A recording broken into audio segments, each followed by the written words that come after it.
छत्तीसगढ़ में नक्सलवाद एक बड़ी समस्या है, जिसके कारण जंगल में रहने वाले आदिवासियों को मिलने वाला विकास अधूरा रह जाता है।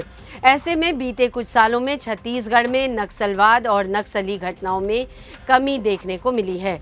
वर्तमान स्थिति की बात करें तो नक्सली लगभग बैकफुट पर आ गए हैं। वहीं नक्सलवाद को लेकर अगर राजनीतिक चर्चा की बात करें तो कांग्रेस और भाजपा दोनों ही पार्टी अपने अपने कार्यकाल में नक्सली घटनाएं कम होने का दावा करते नजर आती है। तो आज हम नक्सलवाद के इसी मुद्दे को लेकर कांग्रेस की भूपेश सरकार और भाजपा की विष्णुदेव सरकार के शासन को लेकर एक विश्लेषण करेंगे कि आखिरकार किसके शासन में नक्सली घटनाएं कम हुई और किसके शासन में ज्यादा। इसके साथ हम दोनों के कार्यकालों के दौरान नक्सलियों के आत्मसमर्पण की संख्या का भी आकलन करेंगे। तो चलिए जानते हैं नक्सलवाद के खात्मे में किसकी सरकार बेहतर साबित हुई। नमस्ते, मैं हूं अनुपमा और आप CGNN के साथ हैं। छत्तीसगढ़ में भूपेश बघेल का शासन साल 2018 से साल 2023 तक रहा। इस दौरान कांग्रेस की भूपेश सरकार ने नक्सलियों को लेकर कई सख्त रुख अपनाए थे। वहीं इस दौरान कई बड़े नक्सली हमले हुए, जिनमें कई जवानों ने अपनी जानें गंवाई। हालांकि कांग्रेस ने एक विज्ञप्ति जारी कर कहा था कि साल 2018 से 2022 तक नक्सली हिंसा की घटनाओं में 52% तक की गिरावट आई है। नक्सली हिंसा के कारण 1.5 दशक से बंद पड़े 314 स्कूल CM की पहल से दोबारा खोले गए हैं।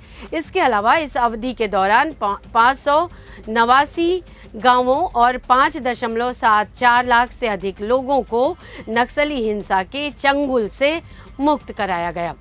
जून साल 2022 में छत्तीसगढ़ सरकार की तरफ से ये दावा किया गया था कि राज्य में नक्सल प्रभावित गांवों की संख्या में भारी गिरावट आई है। सरकार के मुताबिक साल 2019 से पहले राज्य में कुल 2710 प्रभावित गांव थे, जिनमें से 589 को अब लाल आतंक के प्रभाव से मुक्त कर लिया गया है। इन नक्सल मुक्त गांवों में सुकमा के 121, दंतेवाड़ा के 118 गांव, बीजापुर के 115, कांकेर के 92, बस्तर के 63, नारायणपुर के 48 और कोंडागांव के 32 गांव शामिल हैं। सरकार अपनी इस उपलब्धि का श्रेय अपनी विकास योजनाओं और नीतियों को देती है। कांग्रेस ने कहा कि इससे पहले साल 2018 के विधानसभा चुनाव से पहले भी राज्य की तब की रमन सरकार ने साल 2022 तक छत्तीसगढ़ को नक्सल मुक्त करवा लेने का लक्षित दावा किया था। रमन सरकार के इस दावे में केंद्र सरकार की भी सहमति थी। इन तमाम दावों प्रतिदावों के बाद भी राज्य से रह रहकर नक्सल हिंसा की खबरें आती रही हैं।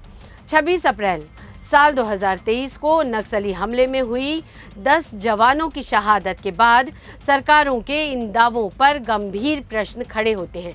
सरकारी आंकड़ों के अनुसार छत्तीसगढ़ में साल 2018 से 2021 तक कुल 1589 नक्सलियों ने आत्मसमर्पण किया।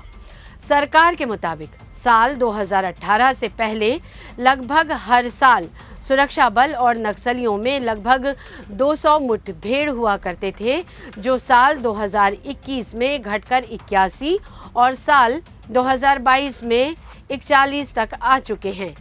इन तमाम दावों और आंकड़ों के बावजूद आए दिन नक्सलियों के हमले हमें सोचने को मजबूर कर रहे हैं।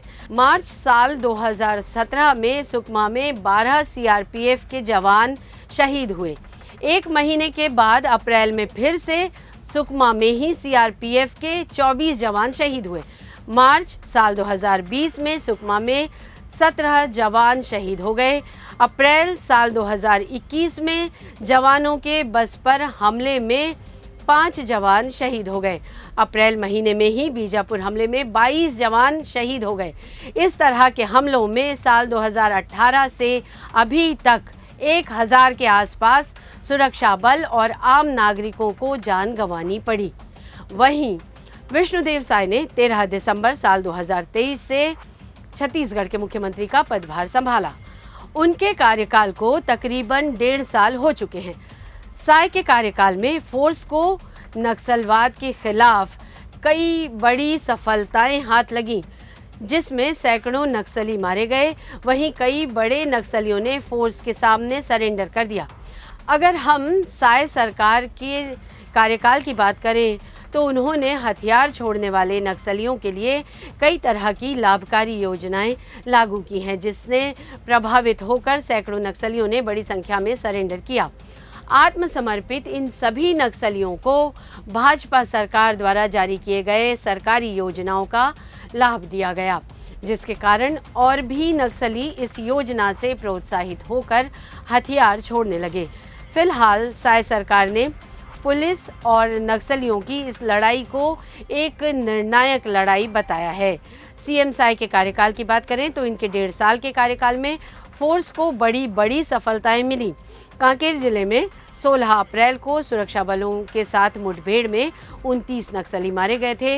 मारे गए नक्सलियों में 25 लाख रुपए का इनामी शंकर राव और 25 लाख रुपए की इनामी ललिता भी शामिल थी। 30 अप्रैल को नारायणपुर और कांकेर जिलों की सीमा पर मुठभेड़ में 10 नक्सली मारे गए थे। ये मुठभेड़ 9 घंटे तक चली थी।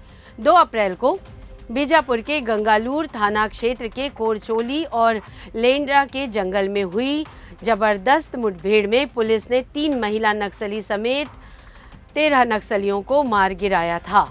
6 अप्रैल को तेलंगाना छत्तीसगढ़ सीमा पर पुजारी कांकेर के कर्री गुटा के जंगलों में मुठभेड़ में 3 नक्सली ढेर हुए थे।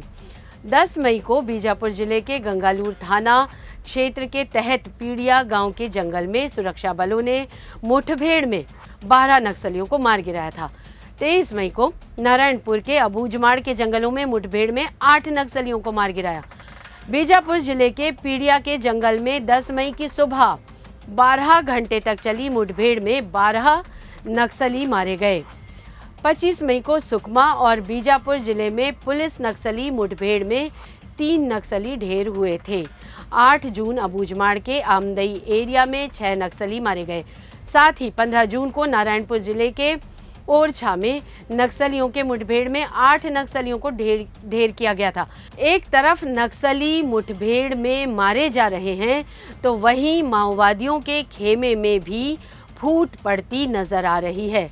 बीते 5 सालों में नक्सलियों ने बड़े पैमाने पर आत्मसमर्पण किया है। दरअसल केंद्र सरकार ने छत्तीसगढ़ को साल 2026 तक नक्सल मुक्त कराने का ऐलान किया है। अपने इस मिशन को पूरा करने के लिए मोदी सरकार भी लगातार कई कदम उठा रही है, जिसमें नक्सलियों को आत्मसमर्पण करने के लिए भी प्रोत्साहित किया जा रहा है।